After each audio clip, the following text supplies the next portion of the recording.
I refused to attend my brother's wedding, and now his fiancée got the karma she deserved. I never thought I'd be the kind of person who would miss a family wedding, let alone my own brother's. But sometimes, there are moments in life where you have to make a stand, even when it's against someone you love.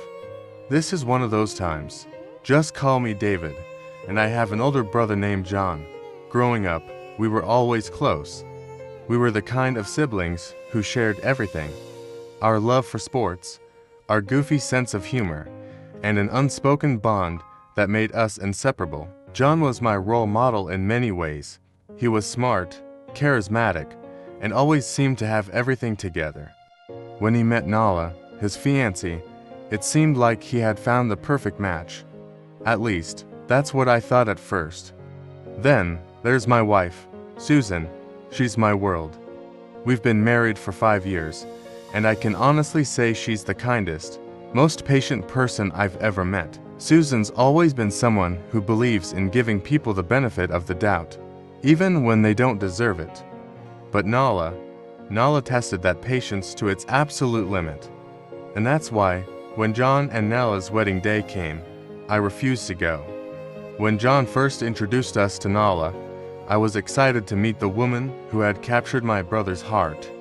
She was beautiful, charming, and at first glance, seemed genuinely kind. But as time went on, it became clear that the sweet exterior was just a facade. Nala had a way of manipulating situations, making everything about her, and subtly undermining anyone who threatened to steal the spotlight. At first, I noticed small things, like how she'd talk over Susan in conversations or dismiss her opinions as if they didn't matter. It wasn't outright cruelty, but the little digs were enough to make me uncomfortable. Susan, being her kind-hearted self, brushed it off. Maybe she's just stressed, she'd say, or she's still getting used to us. But it wasn't just the occasional dismissive comment. Over time, Nala's treatment of Susan escalated. Whenever we'd have family gatherings, Nala would find ways to belittle her.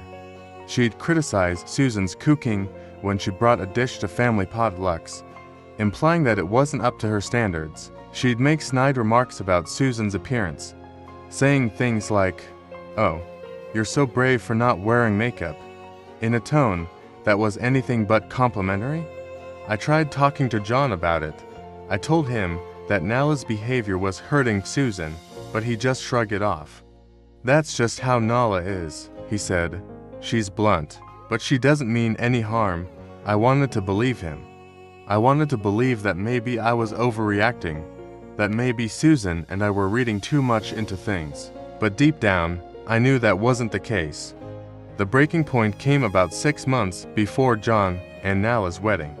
It was during our annual family vacation, a week-long trip to a cabin by the lake that our family had been doing for years. It's always been a time for us to relax, unwind, and spend quality time together. But this year, with Nala around, things were different. From the moment we arrived, Nala acted as if she was too good for the whole experience. She complained about the cabin, the food, the activities, everything. But what really set me off was how she treated Susan during that trip. One afternoon, while we were all sitting around the fire pit, Nala made a cruel comment about Susan's weight. Susan had gained a little weight over the past year. Not that it mattered to me, but it was something she was already self-conscious about. Nala, with her usual smug smile, said, "I'm sure you'll lose the baby weight eventually." "Oh wait, you're not pregnant, are you?" The silence that followed was deafening. I could see the hurt flash across Susan's face, but before I could say anything, Susan stood up and excused herself, walking back to the cabin. I was livid. I turned to John, expecting him to say something, anything, to defend my wife. But he didn't. He just sat there, staring at the fire, as if he hadn't heard a thing. That was the moment I realized I couldn't stay silent anymore. Later that evening, I pulled John aside. I was shaking with anger, trying to keep my voice steady as I told him how unacceptable Nala's behavior was. "How can you just sit there and let her talk to Susan like that?" I demanded. John sighed, rubbing the back of his neck. Look, Dave, I know Nala can be a bit harsh sometimes, but she doesn't mean it. She's just honest. Susan needs to toughen up. I couldn't believe what I was hearing. Susan needs to toughen up, I repeated, incredulous. John, she was humiliated in front of the whole family. That wasn't honesty, that was cruelty. John's expression hardened. You don't get it, Dave. Nala's been under a lot of stress with the wedding planning. She didn't mean any harm. You're blowing this out of proportion. I realized then that John wasn't going to defend Susan. He wasn't going to stand up to Nala. He had chosen to turn a blind eye to her behavior, and in doing so, he had let her get away with it. Over the next few months, things only got worse. Nala continued to treat Susan poorly, and John continued to make excuses for her. By the time the wedding invitations went out, I knew I had to make a decision. I didn't want to be part of a day that celebrated the union of someone who had treated my wife so terribly. Susan had been nothing but kind and gracious to Nala, despite everything, and yet Nala had gone out of her way to hurt her. How could I, in good conscience, stand by and support that marriage? Susan, being the amazing woman she is, told me she didn't want to come between me and my brother. You should go, she said. It's his wedding. Don't let what happened ruin your relationship with him. But I couldn't. I couldn't look the other way like John had. I couldn't pretend that everything was fine when it clearly wasn't. I told Susan that I wouldn't go, that I couldn't stand by and watch John marry someone so toxic. She tried to talk me out of it, but my mind was made up. When I called John to tell him, he was furious. You're seriously not coming to my wedding because of some petty drama? He shouted over the phone. You're choosing Susan over your own brother. It wasn't about choosing Susan over John. It was about standing up for what was right. John, it's not petty drama, I said, trying to stay calm. Nala has been awful to Susan, and you've done nothing to stop it. I can't support that. He hung up on me. The day of the wedding came and went, and Susan and I spent it together at home, trying to keep our minds off everything. I didn't hear from John for weeks after that.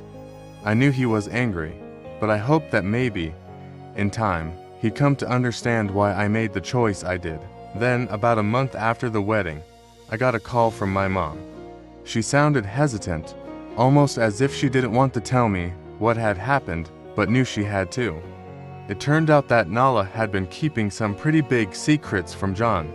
Just a few weeks into their marriage, he found out that she had been cheating on him for most of their relationship. John was devastated. He had trusted her completely, and now everything was falling apart. I didn't know what to say when my mom told me. A part of me felt bad for John. He didn't deserve this. But another part of me couldn't help but feel like it was karma coming back to bite Nala for the way she had treated everyone, especially Susan. John called me not long after I found out about the cheating. He was a mess, barely able to get the words out through his sobs. I'm sorry, Dave, he said. You were right about her. I should have listened to you. It was the first time in a long time that I heard genuine remorse in his voice, and for a moment, I felt the old bond between us resurface. But it wasn't easy to forgive him for everything that had happened. Susan, as always, was compassionate. She never held a grudge against John, even after everything.